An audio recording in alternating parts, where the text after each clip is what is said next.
Hello and welcome to Some of My Friends Read Comics. We got Chris. I just swam in from Pittsburgh and boy, am I kind of tired. I love that whale. We got Vince. Gangway, people, critically wounded mutant cheesecake en route. I'm Kia. Hi, welcome to the show. Was that a Blink quote? Yeah, Yep. That was what Blink said when she posted. I thought it was going to be two Morph quotes in a row.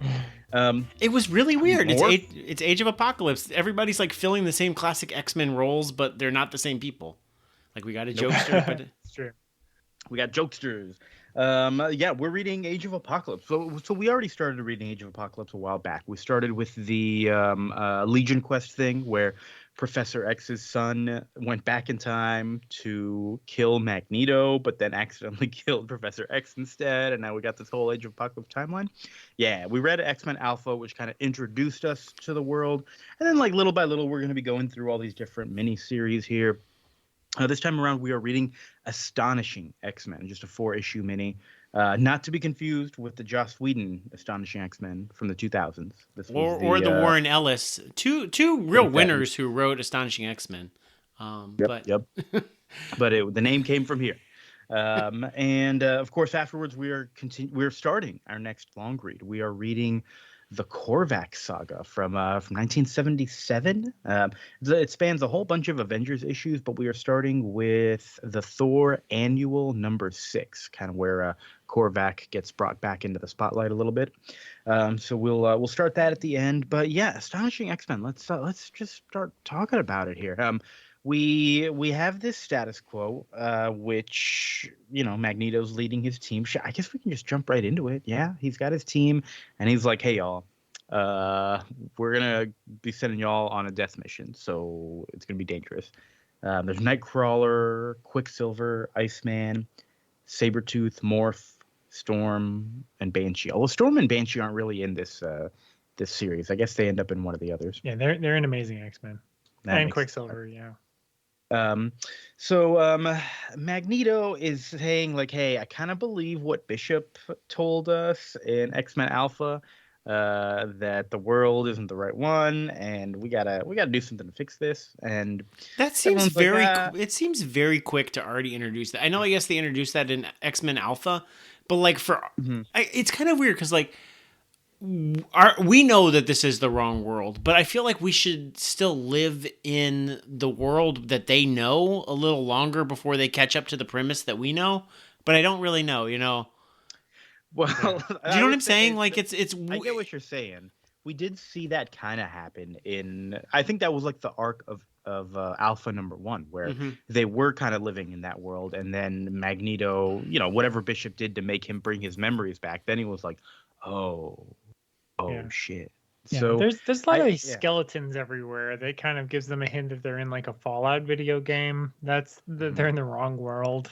Right. I mean, but we joke we're in the darkest timeline, but we're not doing anything about it. No. So like on that level.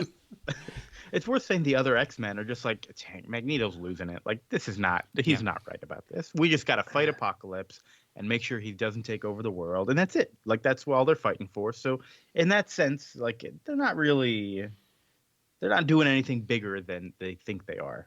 Yet. Yeah. And Chris, I know we're going to get to the other Age of Apocalypse stories throughout the year. But do the other series, do they care as much about knowing they're in the wrong timeline, or do they just live in their lives like Externals or Gambit or Excalibur or whatever? Yeah, it's really just Magneto's subplot. So it comes in the other like core X-Men books that Magneto's in. But yeah, it's not like Gambit's like, oh, am I in the wrong world? Should I be in a will they won't they with Rogue instead of her being married? I think he still is. Yes, he still kind of is, but he's I guess won't. Yeah, too bad. But we do get our new character introduction during this scene. We get Blink, who shows up. I guess we saw her in X-Men Alpha, but this is like, I don't know, really the first time she's on a team. We get to see her talking about backstory and stuff a little bit, but she's a teleporter. She ports in, and Sunfire also comes in, but except he's crashing through like a meteor. They've been fighting the Infinites. I guess, are those just the names of the generic bad guys? I guess they are. Yeah. One of them tries to follow Blink through this portal, but she closes it on him. Very smart. Yeah, unlike Nightcrawler, she has portals. She's a teleporter, but she actually has literal portals. Right. So Blink and she Sunfire had recently been in the Phalanx Covenant or whatever, the previous year's X-Men event. Okay. Oh, she had been in stuff. Okay, I thought she was newer than this. Okay. Right. Well, yeah, she I think dies in that event, but yeah, that's. Oh my god. But we're in an alternate universe. Yes, we're in an alternate universe where she's a big character and is awesome. I love Blink. Yeah, she's really good. She's mutant cheesecake en route. That's what she said. Yeah, that's how she introduced herself. Mutant cheesecake en route. And I'm like, yep, I'm on board. Blink and Sunfire have just discovered that Apocalypse was lying when he agreed to the Kelly Pact, and there's all these humans being killed, and it's like, oh no, Apocalypse was ordering this. This is bad. And so they came running back. Meanwhile, Apocalypse is talking to somebody named Rex. I don't know if we had met Rex before. He's just getting a report about everything. He's enjoying the dead human skeletons. He loves it. Apocalypse is smiling, and Rex is like, "What's going on in your face, man?" It's good. I like that. This makes me really want to one day get to Wolverine and the X-Men by Jason Aaron. That had like Kid Apocalypse in it, because that was a lot of fun. Yeah, baby Apocalypse. Yeah. That's the only other Apocalypse stuff I really know besides Apocalypse versus Dracula that we read years ago. That was not great. That was a bad one. So now Rogue is like tending to Sunfire when Gambit comes in, and they go outside and they have their little moment. And Gambit's like, "Oh, can I get one last kiss before the suicide mission?" And then Blink shows up kind of awkwardly and like, "Rogue, I have your child here that you have with your husband Magneto." Good stuff. Really cockblocking Gambit here, Blink. We get a little scene with Magneto and Nightcrawler that are basically they're talking about all the other miniseries with little editor's notes for them. So that's like the advertisement to go read all those. We will, Marvel. We will. Is this the flagship team of like artists and Joe? I don't know if we said Scott Lobdell and Joey Mads. Sorry, yes, no. Scott Lobdell, yeah, Joey Mads, Joe Madureira. Yes, this was the team on Uncanny X-Men, and so yeah, this is the like core book that is. I mean, this is launching Gambit and the Externals and Excalibur and all these things, because it's like they really think, well, if you're not reading this, you're definitely not going to read Gambit and the Externals. Okay, yeah. Mm-hmm. So this is the book to read if you're only picking out one or two of them. This is definitely one of them you should be picking. Yes. Okay. Yeah, because this is. I mean, Joe Madura kind of replaces Jim Lee as like the hotshot artist on X-Men books, and his art looks really good in this. It's definitely got that kind of manga influence, but it's just like fun and wild and dynamic and slightly cartoony. It's really good. The coloring works really well for it too. It makes it just it doesn't feel like self-serious. It's like it is cartoony. It's fun. I like it. Yeah. We get Rogue and Quicksilver now having kind of a chat, because I guess things are awkward with them. Magneto's Quicksilver's dad, and like Rogue is his stepmom, I guess. And they're having a talk, and Rogue's getting ready to go on her mission. Magneto shows up, and he's acting a little bit weird, but it's really Morph who is just like tricking Quicksilver. What did he say? He says, "Yeah, I need you." Like he says, "I'm going on this mission too. If I die, Quicksilver, I need you to stay behind and leave my legacy. Teach everyone the lessons. Remind them to floss." And it was pretty. Then he gives Quicksilver a big smackaroony with fun lettering. Smooch. Very nice, very nice.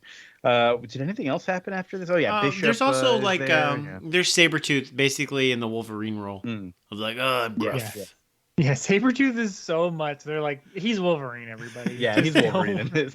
Yep. What if Sabretooth was Wolverine?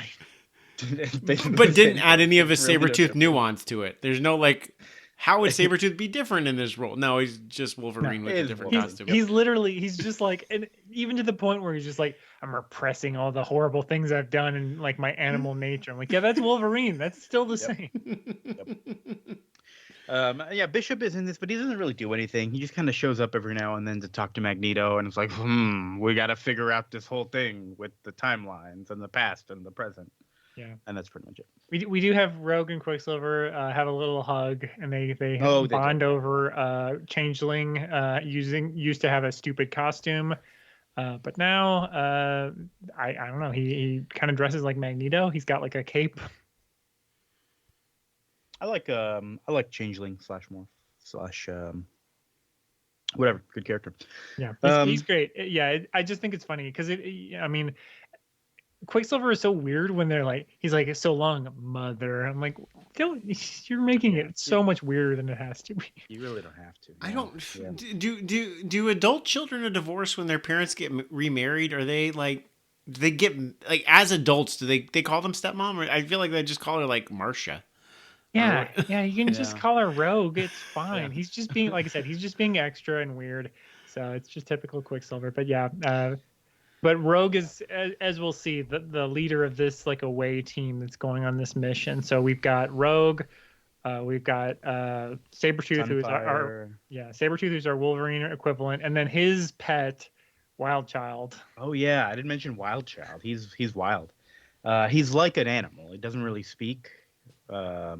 But communicates with Sabretooth.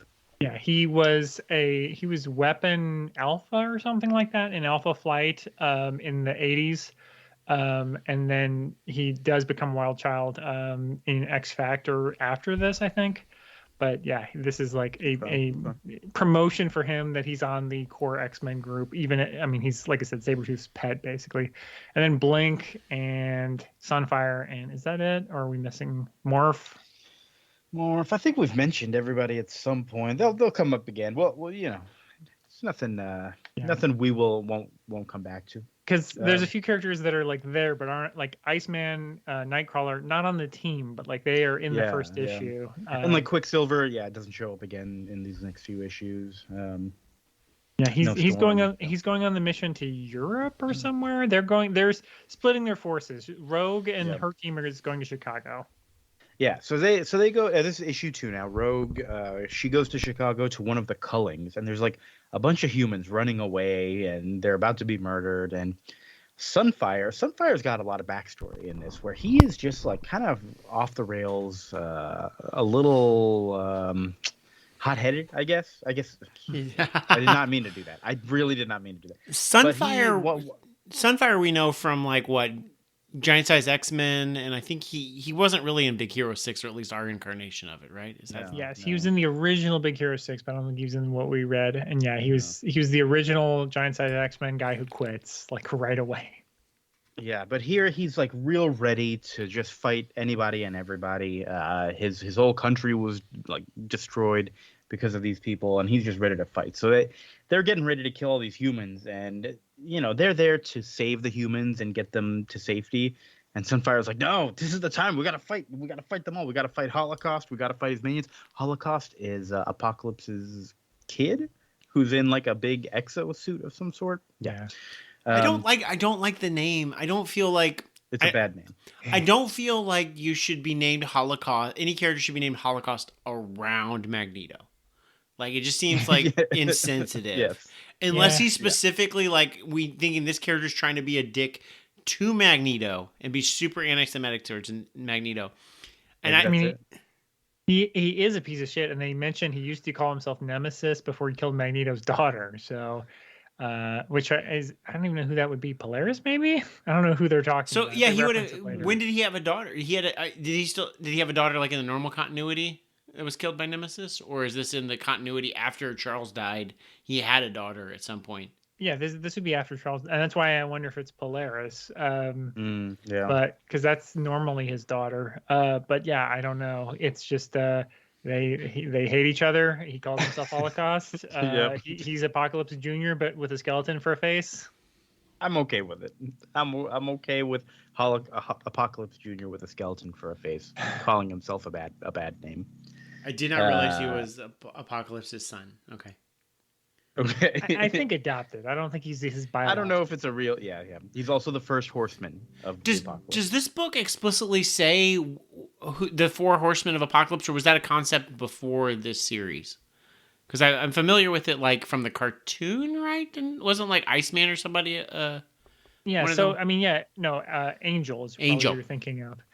But yeah, it was a concept that he had like 4 henchmen. Okay. But yeah, this is basically like in this world, Apocalypse has North America, and he's kind of divided it up among his horsemen, who include Holocaust and Abyss and two others who I forget the name of. Okay, so a reader of this time would have been familiar with the concept of his like four horsemen of the apocalypse. Yes, and we haven't been reading. There's like supplemental material that we have not been reading that explains like all this stuff. Like it was like $1.50 comic that's like, read this basically writers meeting notes of what we're going to do.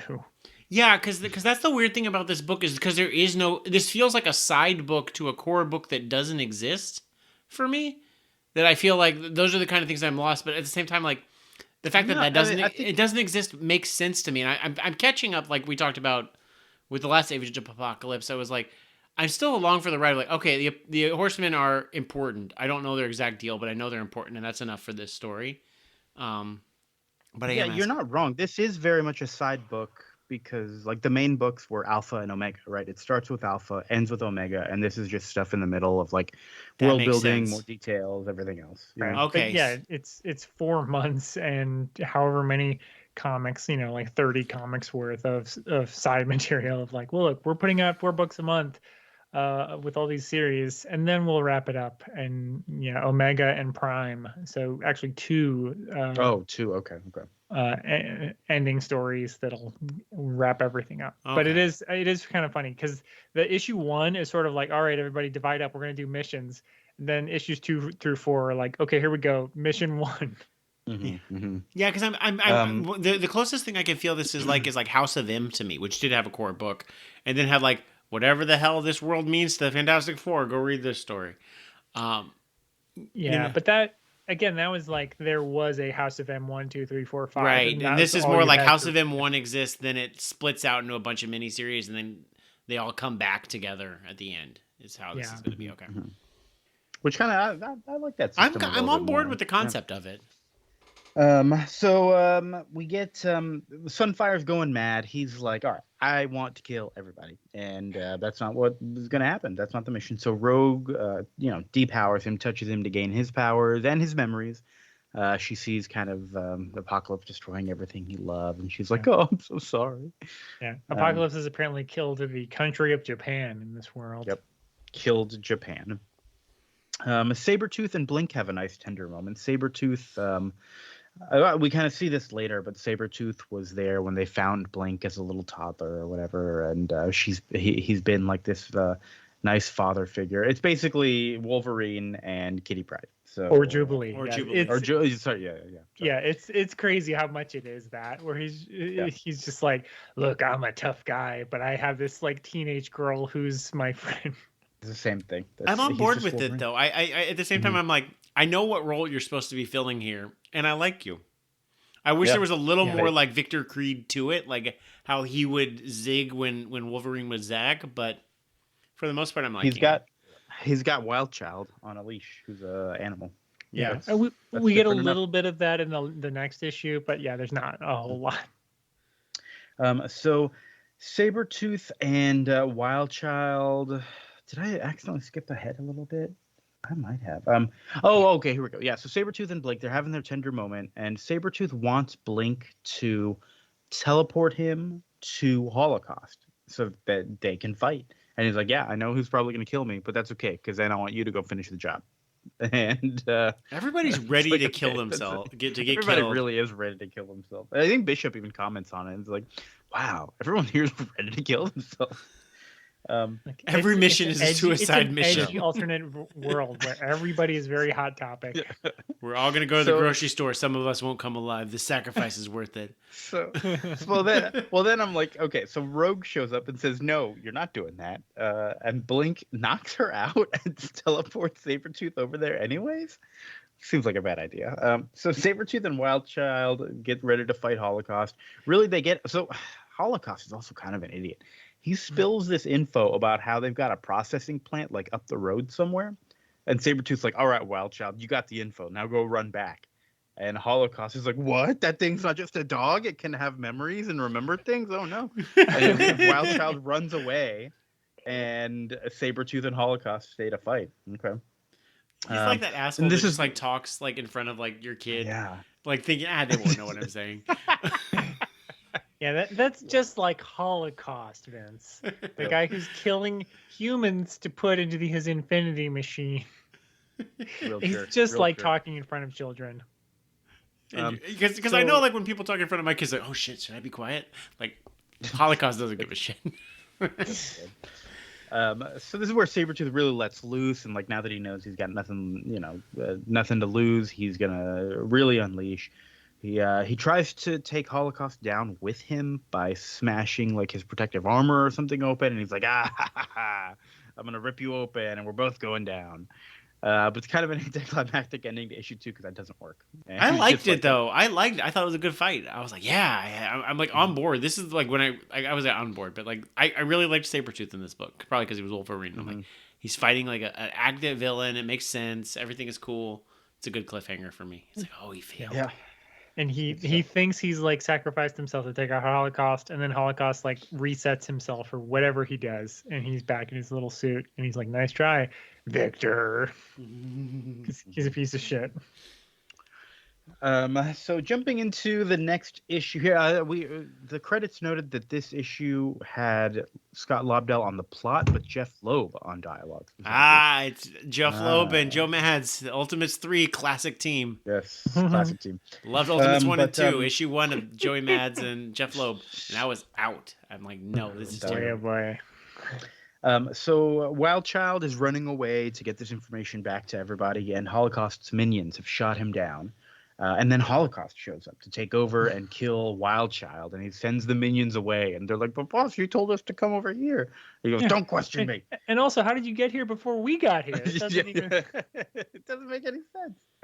And then he says, "Don't question me." And then he does a silly dance of some sort because it's really Morph and Sunfire. He's like, "What should I do with this Wild Child?" I know. We could put on a show. And he snaps his fingers and he's wearing a top hat. Who does the hello, my baby, hello, my honey? Look. Sunfire comes in behind them. They kill them and they're done. Then Rogue and Blink portal in. They're trying to get this info from Sabretooth about Wild Child, but nobody can understand Wild Child. So Wild Child licks Rogue so that she can get his memories. Cool. He actually can't communicate. He is a dog, but he can still lick her in the face and communicate that way. No, so he's like my daughter who like understands things but doesn't explicitly like say those things. Like you can clearly tell like she knew what I said. Like she's gonna go clean up, but she won't like ever comment on it. Yeah. Yeah, she might lick you in the face. But and then I'll know all her memories. Yeah. Yep. Yeah. I do like the art touch of Rogue, like, I know where they are, but she's got like those crazy fingernails. Oh, like, shit, that's great. That is good. That is good. The real Holocaust has chained up Sabretooth and taken him home. Again, what a dumbass. Should have just killed him. He's so stupid. Very stupid. So Blink, this is where Blink, they're like on a...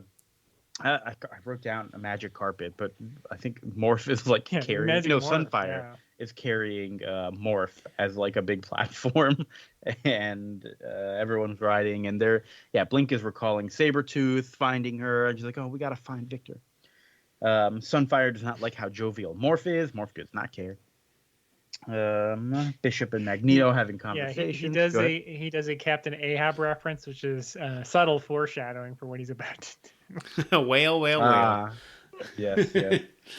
So Bishop and Magneto, when they're talking, there's an alarm that sounds because I guess Apocalypse is coming to their mansion, and his child. We haven't mentioned so Magneto and Rogue have a kid named Charles, who also has a robotic nanny, and this robotic nanny like turns into a shell, like a shield for the kid, and like cocoons him and takes him to safety. It's pretty good. We skipped the scene in issue 2 where Bishop like barges into a room to like yell at Magneto, like, "Where did you go? I wanted to yell at you some more." He's like, "My child was sleeping." He's like, "Oh, sorry, okay." Yeah, that's not good, I guess. He's a good dad. He's a good dad. Yeah. And that's all Bishop does in this. He just yells at Magneto about stuff. Yeah. So Nanny is like DEFCON Armageddon and like goes under the mansion, and Magneto's like, "Well, that means Apocalypse is coming."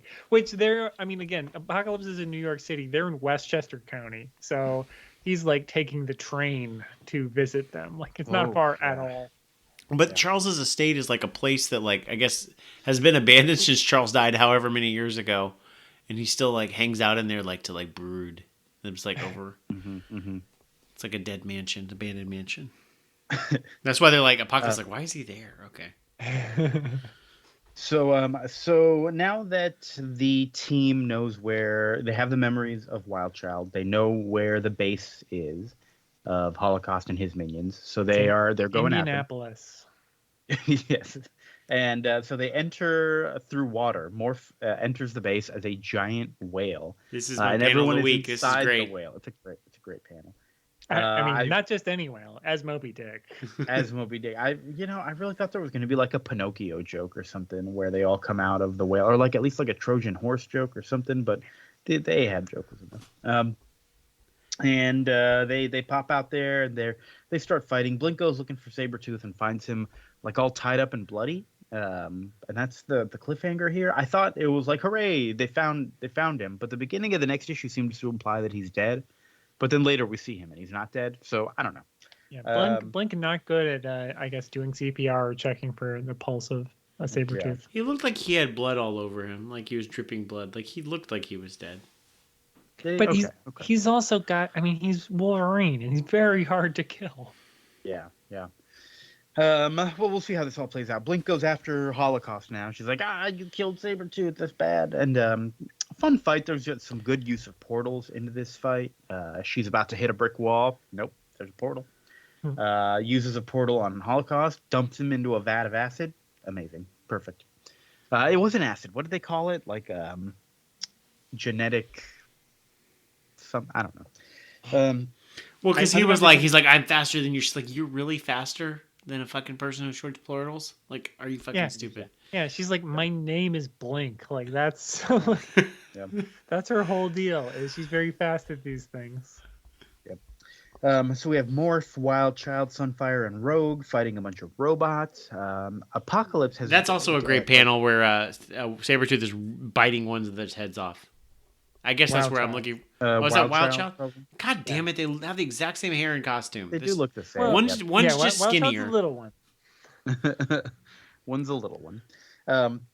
Apocalypse has trapped Magneto in some sort of a stasis field, and he's like taunting him.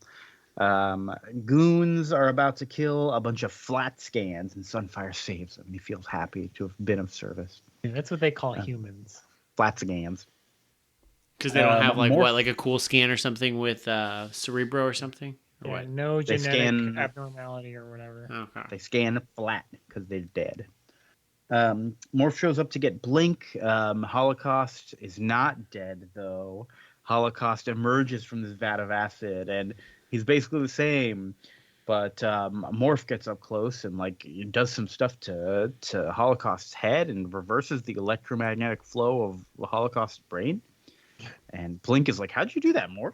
And Morph goes, because I'm really Rogue. Hey! And it's Rogue who was using Morph's powers to shapeshift so that she could get close to Holocaust. Although, how'd Morph get close to Holocaust? Rogue could have done the same thing. And I guess Rogue has more powers. Rogue has more powers. Good for her. Good job. In this world, I guess she has Magneto's powers too, a little bit. Right. She's been, we haven't really talked about that, but she's referenced them pretty often. She has some sort of magnetic power, and I don't know how that happened, but must have gotten them somehow.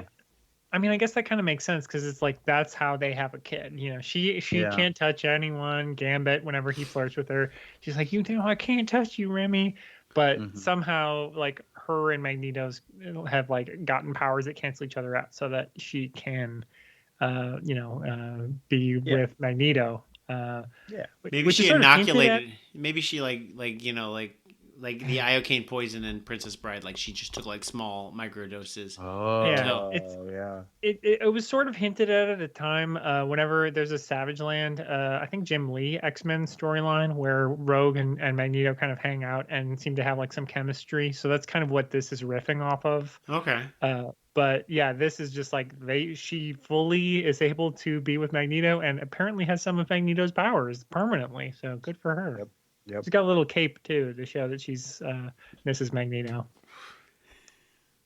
Was Rogue a big everybody deal in the comics, like just outside of this universe? I mean, what do you mean? Like was she like a leader of a team, or I mean, I always imagine her like as like not like Cyclops is the leader in my head, so, and Rogue is just like a cool person, and especially from the movies. She's never been in this role. Like this is more like Storm's role. That Okay. she's basically like the other, squad leader or whatever. That's never really been her job, like on the X-Men. So yeah, it is like this is a more confident Rogue than kind of we're used to in the X-Men, where she's always like, I don't know, like. Okay. She's always kind of doesn't, kind of iffy about her powers or about her past or whatever. This is the all new, all different Rogue who seems to be okay with being, a badass. Yeah. So everyone's there. Holocaust taunts Rogue a bunch and is like, "Hey, we've destroyed your mansion. We got your husband. We got your kid. We're gonna win everything." And Rogue is like, "No, you're not." And she's gonna kill herself. She's ready to kill herself, like everyone is, and go fight them. And Iceman stops her with a big claw of some sort. And well, you're skipping the one page where Nope. a Holocaust punches Rogue out and is like knocked her loopy. Yes. And Morph has to turn into her son to like get her to wake up. That was a little weird. I thought it was first just like a vision in her head, which would have almost been sweeter. Also, maybe like I thought it was like Professor X powers because his kid's name is Charles and he was like projecting himself mentally. Nah, it was just it's literally just more being a kid trying to like wake her up. So yeah, then she wants to. It worked. She wants to follow. They punch Holocaust out, and he's like, "Too bad, I'm getting out of here." And he goes to like hit his teleportation button, and Iceman stops Rogue from following them. Yeah. And Victor Creed's there as well. He's not dead, and they're like, "Yeah, you really wanted you to sacrifice yourself for nothing." And Rogue's like, "Okay, but you better watch out because the Age of Apocalypse is coming to an end." Yeah. So the team is there and they're ready to go after Apocalypse. And I love Iceman's redesign. He's only in the first issue and this issue, but I love the no mouth, like super cool redesign he gets. Him and Sunfire. What a cool look that they both get. As far as like, look, everybody's powers are crazy in this future. I like Sunfire in this. Like his look is definitely pretty neat in this. I didn't really notice Iceman, but you're right. Now that I'm looking at it, he looks like, and this is gonna sound like he looks like a Mortal Kombat character, and almost I was thinking, a little bit like, is it Grifter from the Wildcats? Is that his name? And also what Hawkeye's costume was in Ultimates 3, which I didn't like. No, come on, don't insult Iceman like that. He's much cooler than Hawkeye in Ultimates 3. Ultimates 3 might need to be on the April Fool's list along with Fear itself. All right. I'll have to read Ultimates 1 and 2 just to understand how bad Ultimates 3 was. We might have to. That was the first miniseries in the Age of Apocalypse here. Eventually, we're going to read the rest of them: Factor X, Amazing X-Men, whatever else there are. But we're going to take our time in between them. We're not going to do them back to back to back. But yeah, I'm excited to keep getting into the rest of these. There's just fun little bits of details all over the place, which we get to talk about and just figure out if we know any of the original characters from before and all that stuff. Anything else we want to mention about it though? It's kind of weird because we don't have like the conclusion of the story for now. And we're gonna go like laterally rather than like linearly to like build off of this next time we go. But yeah, I thought it was a fun story, fun action sequences. Fun characters. It didn't ask me to know too much, which is good. Like with X-Men, I'm always worried. Like I don't know who any of these characters are, but I feel like it got like centralized on like the right amount of characters. I thought it was good. Although Chris, you love this, so you love this event. So lay it on us. Well, I like it for the reasons that anybody reading this for the first time, I think, would like it. I read this when I was 10 years old, and I had watched the cartoon, and I had not read very much of the comics. And so it's perfect for that, because it's just like you recognize the character, and you're like, oh, it's this character, but now he's cool. Like that's the whole thing. And like Morph, what if Morph from the cartoon was super cool? And like, so Morph in the comics, he was a very minor character called Changeling, who impersonated Professor X and then died. And so they reference that in the first issue, his like stupid helmet that he used to have. But because the cartoon Morph was successful, like he dies in the 2-part first episode, and then they bring him back in season 2 is like he's like Wolverine seems to be in love with him. But he's like his best friend. Morph.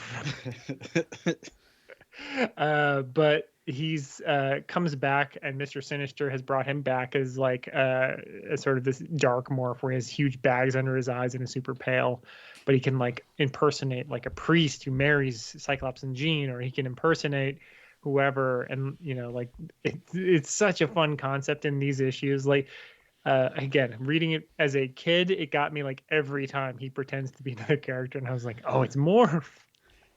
And it does, like the third time it happens, I don't think it's that really a surprise, but I think it's a good fake out, and they do it like 3 or 4 times in the series. Mm-hmm. I like that it ended. I like that it ended with it was Morph, but then it's like, oh, it's not Morph this time, it's Rogue. Yeah, that's a good inversion. Yeah, I count that as one of them, where that's a good twist on it, where you're able to get away with this. And I think it, like I said, I think it works a couple of times where you're like, oh, it got me. Like the Holocaust one is really funny. Like that's you see it coming. It's great. Yeah, when he just pops a top hat. I mean, it's also cool. Like it seems like his power, like Mystique's powers, is just that she can shapeshift into other people. Like he is turning into like 60-foot tall things. Yeah, he's got more of like a Plastic Man kind of vibe to me. Like where he can like stretch also. Yeah, he can turn into whatever he wants to. You know, turn into, like he can be like a 20-foot platform or whatever he wants to be. So yeah, Morph was my favorite of this series, but Morph and Blink, I guess, were my favorite too. I didn't go into it in too much detail there, but after the whale, there's a panel a little bit later where he's then an octopus, and then a panel later where he's a brick wall. And at first I was like, hold on, what's going on? This is all moving too fast. But then I was like, you know what? I kind of like that he's just like in each panel, he just is a different thing because he wants to be. Well, and the brick wall was actually Rogue. Wait, that was okay. Fine. Yeah, because that was when they were fighting the Holocaust. So. Yeah. And Joey Mads' art works really well for this like super cartooniness of Morph compared to all these other characters. Yeah. Yep. It's really I think it's a fun, you know. Joey Mads is very clearly like manga influenced, and like Rogue has what's her name from Ghost in the Shell's haircut. Scarlett Johansson. Yes.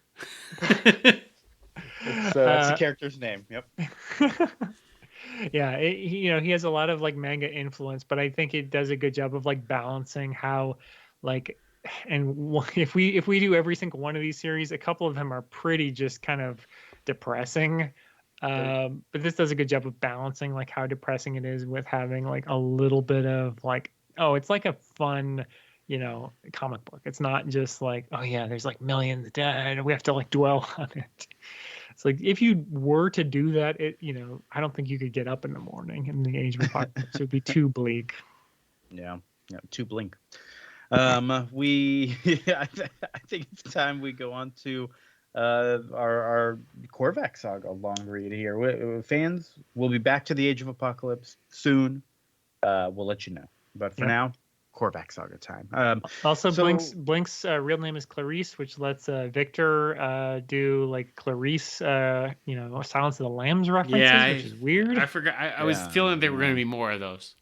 I was bracing myself. Well, it's just her name. It's okay. Hello, Clarice. All right, so we're gonna start reading the Thor Annual here, number 6, 1977. It doesn't. It's a very self-contained story here. Written by Len Wein and Roger Stern, art by Sal Buscema.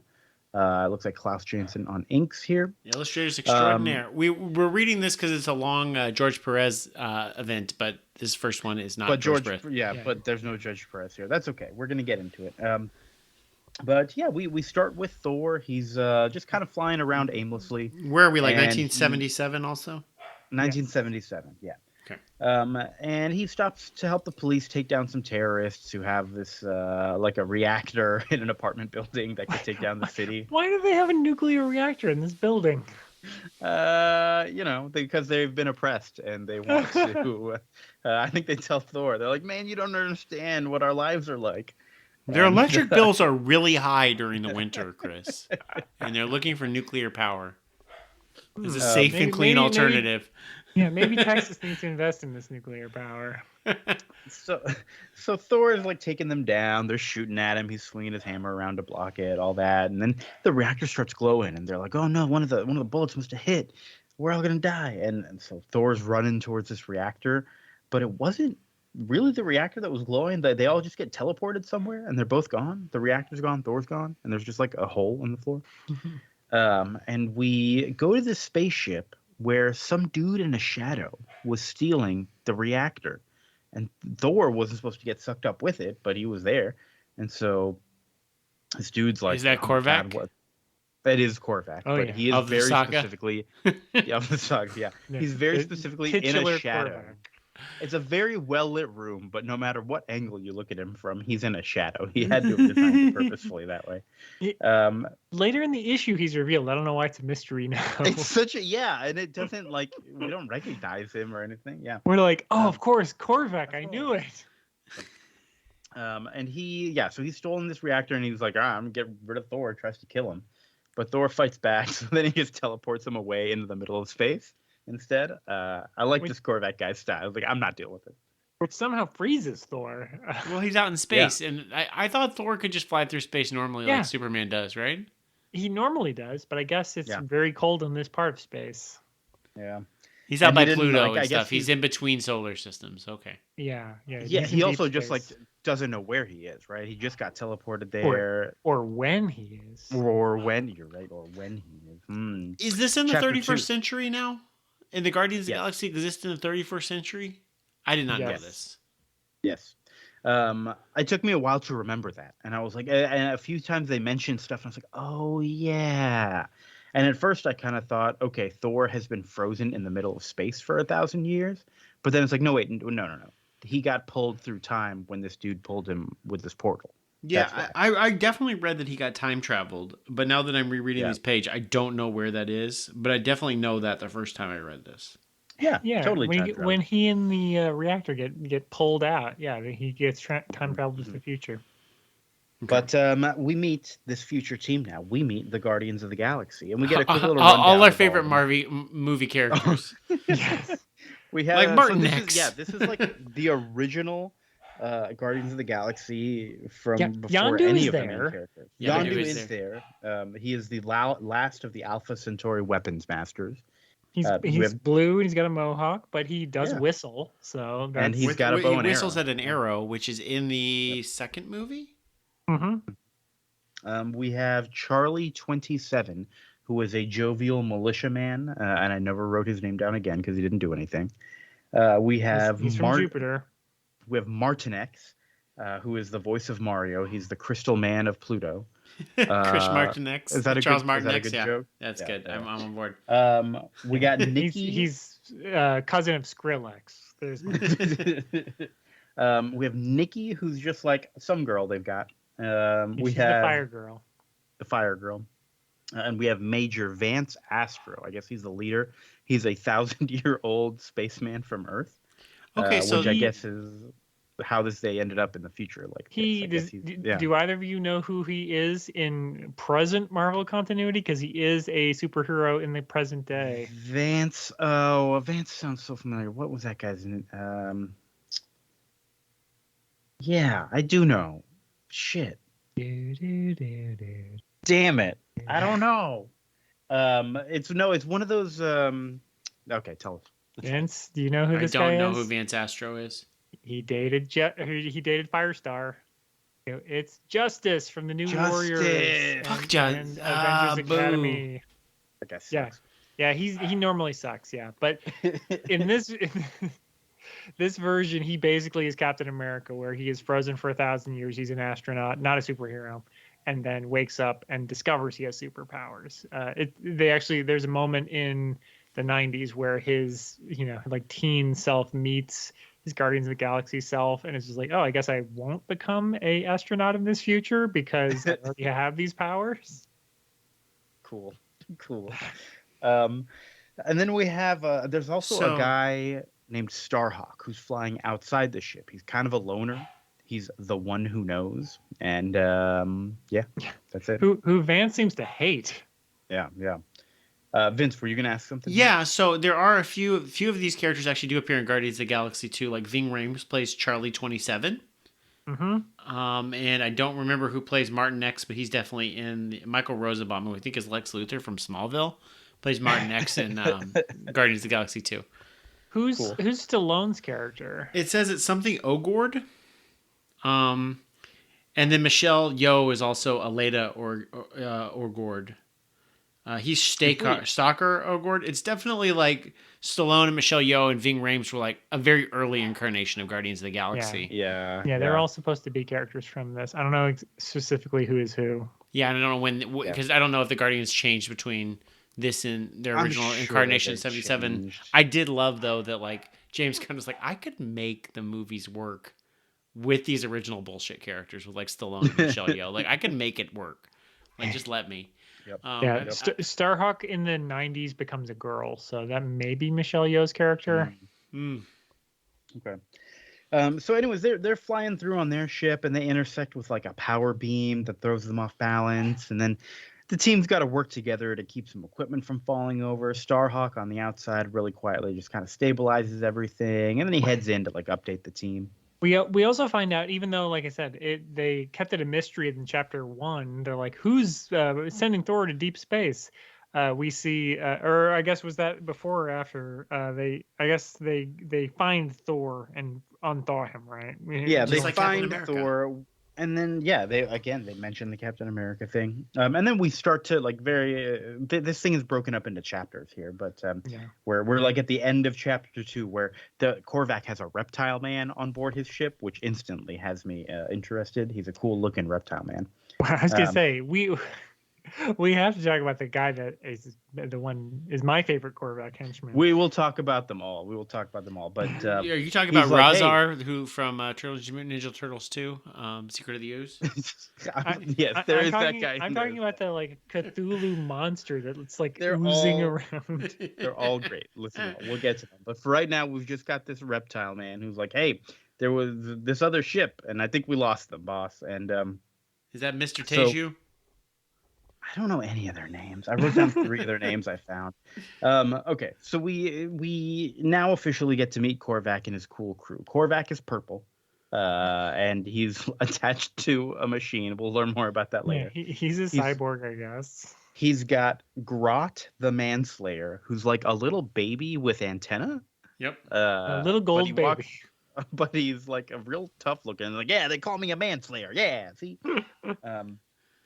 We have Brawl, who kind of looks like Mr. Sinister, and he can go intangible. And we have the aforementioned Lizard Man. Yes, huge eyebrows. We have the aforementioned Lizard Man. That's Mr. Teju. Right. We have the turtle with a beak, who is looks like the baby turtle. They're babies from Ninja Turtles 2, the movie. Turtles. Yeah, he does very much so. And Korvac looks like the Phantom.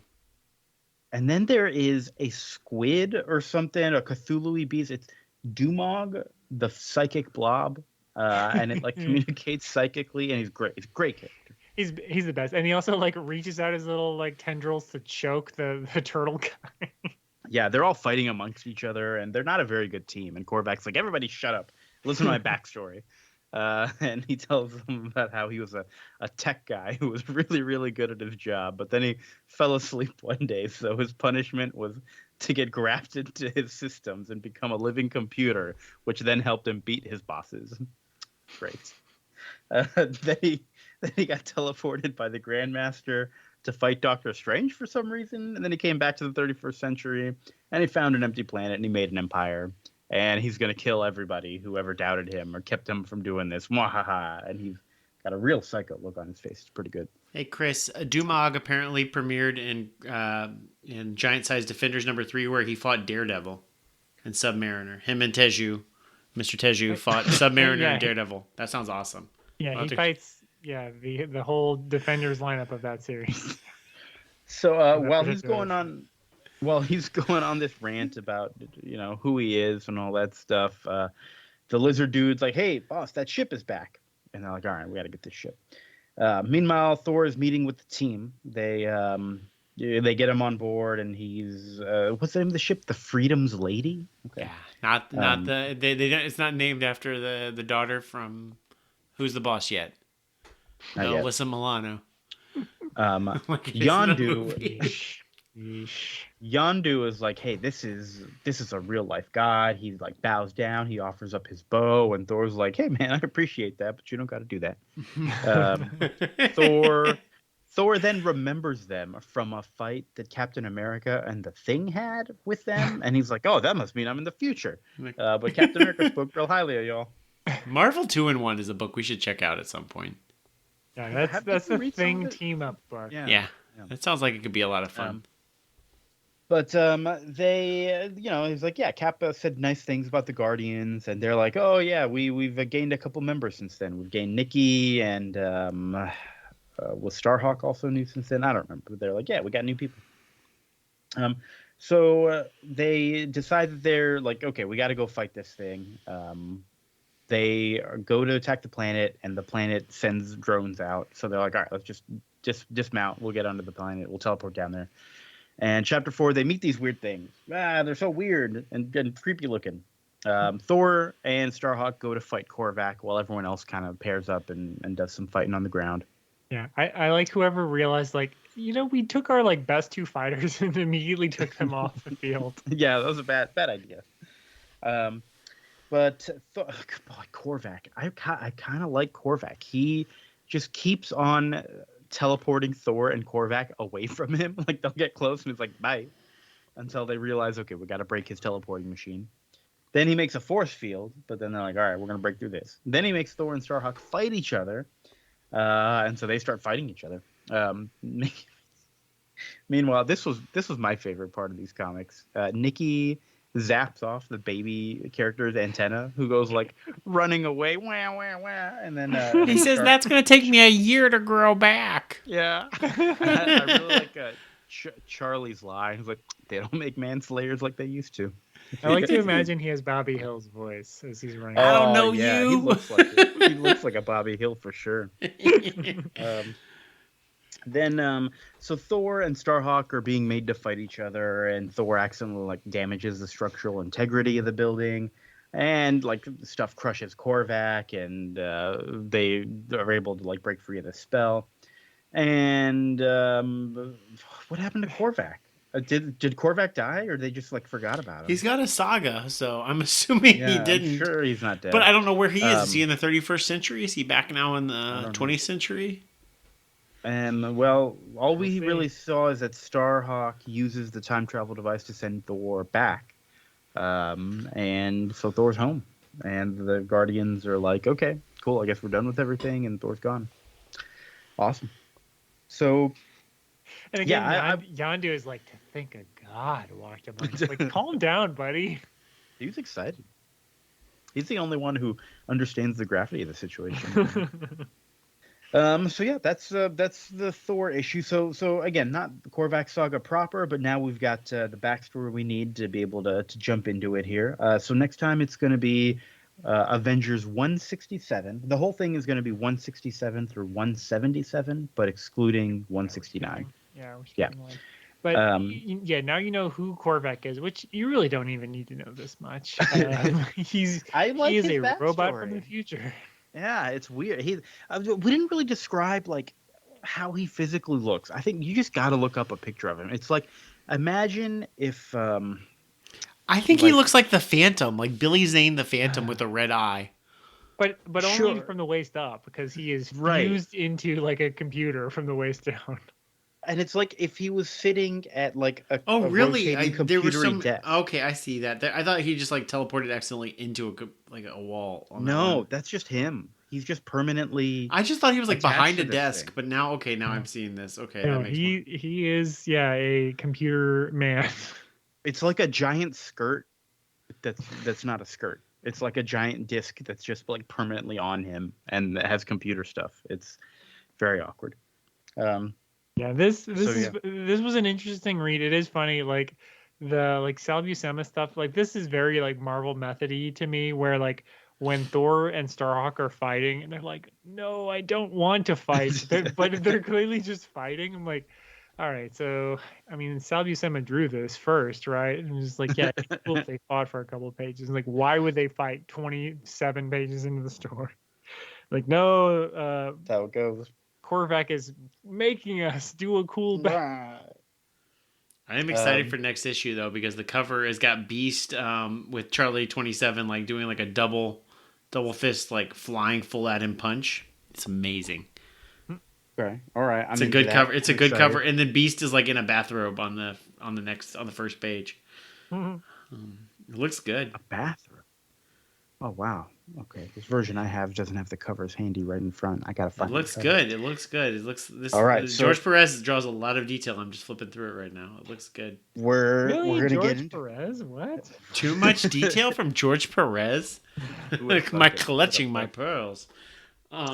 Avengers 167, and then our main read next time. We are going to read Batman Dark Victory, which is a pretty big series. So we're not gonna do the whole thing. We're going to do issues 0 through 6 next time.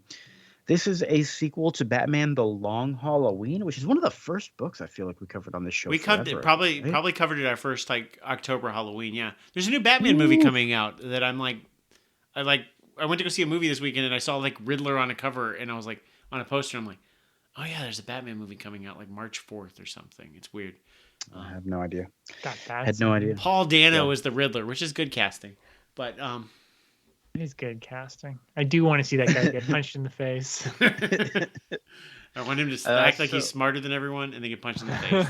I don't know much about Dark Victory, but it's the sequel to Long Halloween. It's got Jeff Loeb, who we just talked about this episode, and Tim Sale. Tim Sale, yeah. Which I liked. I liked Long Halloween. I think it's like got massive problems, but it's also like a fun, easy breezy read. So we'll read it. We'll be My memories from that 6-year-old episode or however long is that it's way too long and wants to be the Godfather way too much, and it's also a little overrated in like how much it gets like a canonized as like a DC like classic, but it's fine. It is absolutely fun to read and drink like 3 beers too. It is a perfectly cromulent book that way. Yeah. Tim Sale's art is good. It's a fine story, but it's weird that like DC Comics for the last 30 years has been like, this is the story we have to base everything on. Like, I don't agree with that. So I don't know what Dark Victory is about. I think it follows the same thing. Like it takes place, every month or something between like Labor Day, Valentine's Day kind of stuff. I don't know, but it should be fun. We'll get to it. Yeah, I don't know anything about it either, but we'll find out. I'm sure issue 0 will set it up nicely for us. But 0 through 6, I think the time after that is going to be 7 through 13 and some more Korvac Saga. So Dark Victory and Korvac Saga. Join us for that. What else is going on? We start the real Korvac Saga, not this fake one. We have this is the issue 0 of Korvac Saga, but oppositely, the Tim Sale, Jeff Loeb one's only 11 pages, so it's a short issue. Okay, great. Vince, what's going on with you here? Any news on? That was a game. I just posted an episode on Donkey Kong Land, which was not a port. It's a sequel-ish interquel for Donkey Kong Country, the super fancy graphical powerhouse for Super Nintendo, but on Game Boy, which is a system that only has 4 colors, and somehow they tried to make like 3D rendered graphics with a system that only has black, dark gray, light gray, and white. And so I posted that. It's actually a pretty fun game once you like get past its limitations. And then I'm already like moving into the next one, which is Mario and Sonic Go to the Winter Olympics, Vancouver 2010. But specifically for the DS, because it has a story mode where Bowser and Robotnik steal all the world's snow and the Winter Olympics can't happen. So then Mario and Sonic got to team up. That's good. That's pretty good. Okay. Yeah, that's real good. Now, that was a game on YouTube. All my friends are right here. You can find that and every single episode of this show on there. And thank you so much for our listeners on our YouTube series there. Great, Chris. How about your stupid mind? What are y'all doing? We had a interruption in our planned activities. We had to cover one of the worst films of last year, the 2025, The Virus. God, it's shit. It's such shit. You mean 2025, the year the director can take his wife to a bar? Oh God, it's 2025. The what is it called? The world virus enslaved by a ended. virus. The world enslaved by a virus. That's Yes. it. Meetings are illegal. Yes, communism all over the place. It's just a legitimately bad movie in every sense. Every single. I was honestly disappointed because I listened to the episode. I was disappointed to hear that it's not more just mad at the virus. Like the virus doesn't really like COVID doesn't really like factor into this movie's politics, which is weird. Almost nothing about the virus. It's all this persecution complex. Wouldn't it be cool if we were like the first century Christians? Nonsense. It sounded like it was a fun episode, though. I enjoyed it. And it's nice to hear Nick being able to speak at full volume now because he knows his child's asleep. Breaking news from that episode. And I'm kind of pissed off because y'all are going to instead of monthly, y'all are going to every other week again, like our show is. So we're not going to catch up on our episode numbering. So I'm kind of disappointed. Wow. Well, we'll see, but we will. We'll still try, and I'm hopeful. I've already mentioned we're going to do it. Artemis Fowl is coming. Ooh, shit! From director Kenneth Branagh. Yeah, so right time for his new movie. Yeah, that is in the pipeline. It just got preempted because we had to talk about this 2025 movie. But rest assured, we are going to talk about Josh Gad as a little weird mole guy who. I don't even know. We'll talk about it in the podcast. Artemis Fowl, that was a big book for when you worked at the bookstore, right, Kia? Yeah. It had already been big, I think, for a little while, but that was its era for sure. Yeah. Yeah, we're gonna. And I'm hoping not to overpromise, but we're gonna try to do a few YA because they're all on Disney Plus now. All of these like YA attempts to do the next Harry Potter that Disney tried before they just gave up and bought Marvel and Star Wars. Yeah, where they're just like, screw this isn't working. Yeah, one of my buddies worked for like Nickelodeon at the time, and Disney had like girls like in terms of like between like toddlerhood to like tweenagedom, between that and Hannah Montana, like they had that pipeline to be able to like sell merchandise, and they could never crack boys because like Nickelodeon had boys with just like whatever cartoons they had and whatever shows they had like in the mid 2000s until Disney just basically bought Marvel and basically a bunch of Disney princes to then get the pipeline for boys to tweenagedom. It was very fascinating that they did that. But like, what was that, like Spiderwick Chronicles and that kind of bullshit? Yeah, I mean, there's so many. There's the Chronicles of Narnia. There's the Sorcerer's Apprentice. There's that was the National Treasure 3 team that could have made that instead. They could have made National Treasure. They made Sorcerer's Apprentice. That's bullshit. Nick Cage is I think the Sorcerer's Apprentice, like a guy. Yeah. But yeah, there's like 3 or 4. There's also the sci-fi the Mark movie with the kid from Friday Night Lights. So there's a bunch. They kept trying all through the 2000s, and we're going to try to cover a few of those. So all the YA stuff that has been largely just forgotten by the sands of time. Very good, very good. Glad of you to dig those terrible movies back up for everyone. But I think that's it for this episode. Anything else we got to mention before we sign off? I think we're good. I think that's it. Vince, thank you so much. I love you. Love you too. Chris, thank you so much. I love you. I'm reverting back into my form. Fucking morph. God damn it. All right. Listeners, we love you as well. Thank you so much. We'll talk to y'all later. Bye.